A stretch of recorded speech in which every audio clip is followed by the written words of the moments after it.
అందరికీ నమస్కారం. అందరూ ఎలా ఉన్నారు? ఐ హోప్ అందరూ బాగున్నారు అనుకుంటున్నా. సో, అదేంటంటే అతి పవిత్రమైన ప్లేస్‌కైతే వెళ్ళబోతున్నాం ఈరోజొచ్చేసి మనం. శివుని జ్యోతిర్లింగం, సతీదేవి శక్తిపీఠానికైతే వెళ్ళబోతున్నామండి. సో, అదేదో కాదు శ్రీశైలం అయితే వెళ్ళబోతున్నాము. సో, నేను ప్రెజెంట్ వచ్చేసి జడ్చర్లలో అయితే ఉన్నాను. సో, ఇక్కడి నుంచి నేను బై బస్సులో వెళ్తున్నాననమాట. మీరు వెళ్ళి మీ కళ్ళతో ఎలా చూస్తారో నా కళ్ళతో మీకైతే అలా చూపిస్తాను. సో, వీడియోనైతే ఫుల్ వరకు అయితే చూసేయండి. సో, వెళ్ళిపోదాం పదండి ఇంకా. ఇదేనండి జడ్చర్ల బస్ స్టాండ్ వచ్చేసి. ఇక్కడ నుంచి మహబూబ్ నగర్ రూట్లోకి 200 మీటర్స్ వెళ్తే లెఫ్ట్లోని బస్ స్టాండ్ అయితే ఉంటుంది అనమాట. అండ్ మీరు ఇక్కడ చూసుకుంటే మనకి ఇక్కడ జడ్చర్ల నుంచి శ్రీశైలం డైరెక్ట్గా బస్సెస్ అయితే అవైలబుల్గా లేవు. అవైలబుల్గా లేవంటే లేట్గా ఎప్పుడో వస్తూ ఉంటాయండి. సో మీరు ఫాస్ట్గా వెళ్ళాలనుకుంటే నాగర్ కర్నూలు అయితే వెళ్ళిపోవాలి.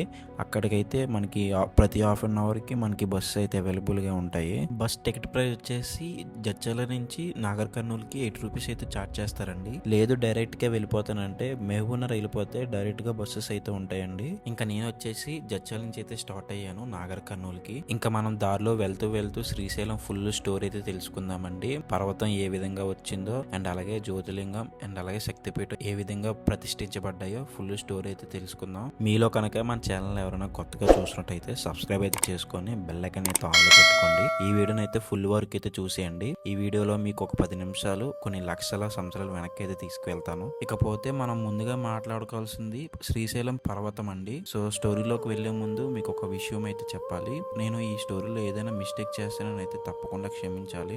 సో నేను చెప్పిన దానికన్నా మీకు ఇంకా ఎక్కువ తెలిస్తే ఒక కామెంట్ అయితే చేయండి. ఇంకా లేట్ చేయకుండా స్టోరీలోకి అయితే వెళ్ళిపోదాం. So welcome to my channel Karthik the traveller. పూర్వం శిలాదుడు అనే మహర్షి మరణమంటూ లేని దైవ సామానులైన పుత్రుల కోసం తపస్సు చేయాలని నిర్ణయించుకుంటాడు. అప్పుడే పవిత్రమైన క్రౌంచి పర్వతాల మీదకి ఎక్కుతూ ఒక రాయి దగ్గర ఆగి కళ్ళు మూసుకొని ఒంటి కాలు మీద నించొని శివనామ స్మరణం చేస్తూ ఘోరమైన తపస్సు చేయడం మొదలు పెడతాడు. అలా రోజులు నెలలవుతాయి, నెలలు సంవత్సరాలు అవుతాయి. కానీ శిలాదుడు మాత్రం తన కఠోర దీక్షను ఆపడు. అప్పుడే తన భక్తికి మెచ్చిన పరమశివుడు ప్రసన్నమయ్యి శిలాదుడిని ఏం వరం కావాలని కోరుకోమంటాడు. అప్పుడు శిలాదుడు నిత్యం శివభక్తితో ధర్మబద్ధమైన చావనేదే లేని కుమారులను కోరాడు. ఆ విధంగా ధర్మబద్ధమైన చావనేదే లేని నంది, పర్వత అనే 2 కుమారులు జన్మించారు. అయితే నంది చిన్నప్పటి నుంచి వేదాలను శస్త్రాలను నేర్చుకుంటూ భయమనేదే లేని తెలివైన శివభక్తుడిగా పెరిగితే పర్వతుడు మాత్రం ప్రశాంతంగా శివునికి పూజలు చేస్తూ శివుని కోసం ధ్యానం చేస్తూ ఒక ఋషిలా పెరిగాడు. అందుకే పరమేశ్వరుడు నందిని తన వాహనంగా కైలాసానికి ద్వారపాలకుడిగా తనను పూజించే గణాలకు అధిపతిగా నియమించాడు. అయితే పర్వతుణ్ణి మాత్రం తన కోరిక ప్రకారంగా శ్రీశైల పర్వతంగా మార్చి ఆ పర్వతం మీద మల్లికార్జున స్వామిగా కొలువు తీరుతానని, అదే కొండ మీద భ్రమరాంబికాదేవి శక్తిపీఠం ఏర్పడుతుందని, తన మీద లక్షలాది భక్తులు శివనామ స్మరణ చేస్తూ జ్యోతిర్లింగ దర్శనం చేసుకుంటారని చెప్పాడు. అది విన్న పర్వతుడు సంతోషంతో మీ రాక కోసం ఎదురు చూస్తూ ఉంటాను అని చెప్పాడు. ఆ విధంగా మనం ఇప్పుడు ఎంతో భక్తితో వెళ్తున్న ఆ శ్రీశైల పర్వతం ఏర్పడింది. అయితే ఆ సంఘటన జరిగిన కొన్ని వేల సంవత్సరాల తర్వాత ఒక రోజు పరమశివుడు మామ అయిన దక్షుడు దక్ష యజ్ఞాన్ని నిర్వర్తిస్తూ ఉంటాడు. ఆ యజ్ఞానికి దక్షుడు ఎందరో ఋషులను దేవుళ్లను ఆహ్వానిస్తాడు, కానీ తన కుమార్తె అయిన సతీదేవిని మాత్రం ఆహ్వానించాడు. అలా ఆహ్వానం లేకపోయినా సతీదేవి నా ఇంటి వారు నన్ను పిలవాలా అని చెప్పి ఆ యజ్ఞానికి వెళ్తుంది. అప్పుడు అది చూసిన దక్షుడు అప్పటికే తన కుమార్తె అయిన సతీదేవి తనకి ఇష్టం లేని వివాహం చేసుకున్నందుకు తన మీద ఎంతో కోపంతో తనను మాత్రమే కాకుండా తన భర్త అయిన పరమశివుడిని కూడా అనరాని మాటలు అంటూ ఉంటాడు. అంతటి అవమానం తట్టుకోలేక సతీదేవి అగ్ని ప్రవేశం చేస్తుంది. అది చూసిన పరమశివుడు ఎంతో బాధతో వచ్చి తన భార్య అయిన సతీదేవి దేహాన్ని గుండెలకు హత్తుకొని ఎంతో కోపంతో రుద్రతాండవం చేస్తూ మూలోకాలను ధ్వంసం చేయబోతూ ఉంటాడు. అది చూసిన విష్ణుమూర్తి తన సుదర్శన చక్రంతో సతీదేవి యొక్క దేహాన్ని 51 ముక్కలుగా చేస్తాడు. ఆ విధంగా ముక్కలుగా అయిన భాగాలు ప్రపంచం మొత్తంలో ఖండాలుగా పడతాయి. అండ్ అందులో 18 భాగాలు మన భారతదేశంలో పడ్డాయి. అండ్ వాటినే మనం అష్టాదశ శక్తి పీఠాలుగా పిలుచుకుంటాం. అయితే పర్వతుడికి ఇచ్చిన వరం కారణంగా ఆ 18 భాగాలలో సతీదేవి యొక్క మెడ భాగం ఈ శ్రీశైలం కొండ మీద పడి భ్రమరాంబ శక్తిపీఠంగా ఏర్పడింది. అయితే శ్రీశైల కొండ మీద జ్యోతిర్లింగం ఏర్పడక ముందే శక్తిపీఠం ఏర్పడింది. ఇక ఆ తర్వాత శ్రీశైలంలో జ్యోతిర్లింగం ఏ విధంగా ఏర్పడిందో ఇప్పుడు తెలుసుకుందాం. ఒక రోజు కైలాసంలో శివపార్వతులు కలిపి తమ కుమారులైన విఘ్నేశ్వరుడికి అలాగే సుబ్రహ్మణ్యుడికి ఒక పోటీ నిర్వర్తిస్తారు. ఇక ఆ పోటీ ఏమిటంటే ముందుగా ముల్లోకలను ఎవరైతే చుట్టి వస్తారో వాళ్ళని మాత్రమే విఘ్నాలకు ప్రథమ పూజలు అందుకునే నాయకుడిగా పెడతాము అని చెప్పారు. ఇక పోటీ మొదలైంది. ముందుగా సుబ్రహ్మణ్యుడి వాహనం నెమలి అవ్వటంతో ఒక్కసారిగా మెరుపు వేగంతో దూసుకుంటూ ముందుకు బయలుదేరాడు. కానీ విఘ్నేశ్వరుడి వాహనం ఎలుక అవ్వటంతో ఒక్కసారిగా ఆగి ఆలోచించి తన తల్లిదండ్రులైన శివపార్వతుల చుట్టూ 3 సార్లు ప్రదక్షిణ చేసి ఈ పోటీలో నేను నెగ్గాను అని సమాధానమిస్తాడు. అది విన్న శివపార్వతులు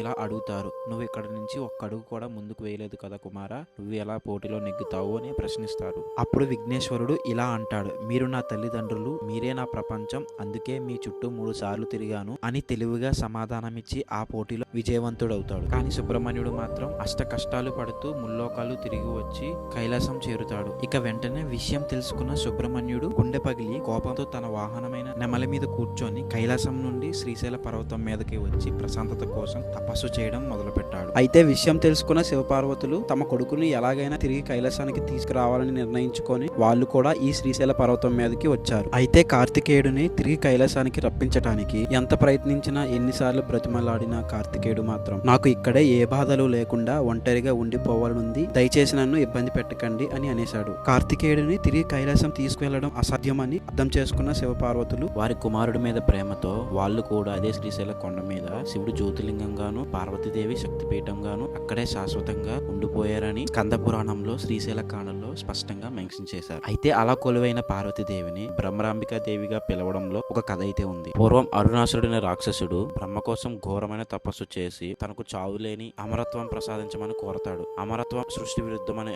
ఆలోచించిన బ్రహ్మ 2 కాళ్ళు మనిషి గాని 4 కాళ్ళు జీవి గాని నిన్ను అంతం చేయలేదని వరమిస్తాడు. అలా వరముందని అహంకారంతో అరుణాసురుడు శ్రీశైలంలో ప్రజలను మునులను ఇబ్బంది పెడుతూ ఉండేవాడు. అలా ఏం చేయాలో అర్థం కాని పరిస్థితుల్లో ఋషులు అప్పటికే అక్కడ కొలువై ఉన్న పార్వతీదేవిని ప్రార్థించడం మొదలుపెట్టారు. అలా మునుల కష్టాన్ని అరుణాసురుడి వరాన్ని అర్థం చేసుకున్న పార్వతీదేవి కొన్ని లక్షలాది తేనెటీగలుగా మారి అరుణాసురుడిని చుట్టుముట్టి అంతం చేసింది. అలా తేనెటీగలను సంస్కృతంలో భ్రమరాలు అంటారు కాబట్టి అప్పటి నుంచి పార్వతీదేవిని భ్రమరాంబికగా పిలవటం మొదలు పెట్టారు. అండ్ ఆ కొండ మీదకి వచ్చిన మొదటి రోజు నుంచే పార్వతీదేవి శివుడును మల్లెపూలతో పూజిస్తూ ఉండటం వల్ల ఆయనను మల్లికార్జునుడు అనే పేరుతో పిలుస్తూ ఉండేవారు. సో ఇలా శివుడు పర్వతుడికి ఇచ్చిన వరం ప్రకారంగా ఆయన మల్లికార్జున జ్యోతిలింగంగా, పార్వతీదేవి భ్రమరాంబ శక్తిపీఠంగా శ్రీశైల కొండ మీద కొలువై ఉన్నారు. వీళ్ళిద్దరూ అక్కడికి రావడానికి కారణమైన కార్తికేయుడు కూడా కుమార భైరవ స్వామిగా ఆ కొండ మీదే కొలువు తీరాడు. అంటే ఈ రోజు మనం శ్రీశైలంలో చూస్తున్న ఆ శ్రీ పర్వతమే అప్పుడు శివుని దగ్గర వరం పొందిన పర్వతుడు. స్వయంగా మన చేతితో తాకగలుగుతున్న ఆ శివలింగమే పరమేశ్వరుడు. చివరిగా మన కళ్ళ ముందు దగదగ మెరిసిపోతున్న ఆ భ్రమరాంబికా దేవే శివుని శక్తి స్వరూపమైన పార్వతీదేవి. సో ఇంకా మీ అందరికీ ఈ స్టోరీ నచ్చిందని అనుకుంటున్నా. సో గైస్, నిజంగా ఈ స్టోరీలో ఏదైనా మిస్టేక్ చేసి ఉంటే నన్ను తప్పకుండా క్షమించండి.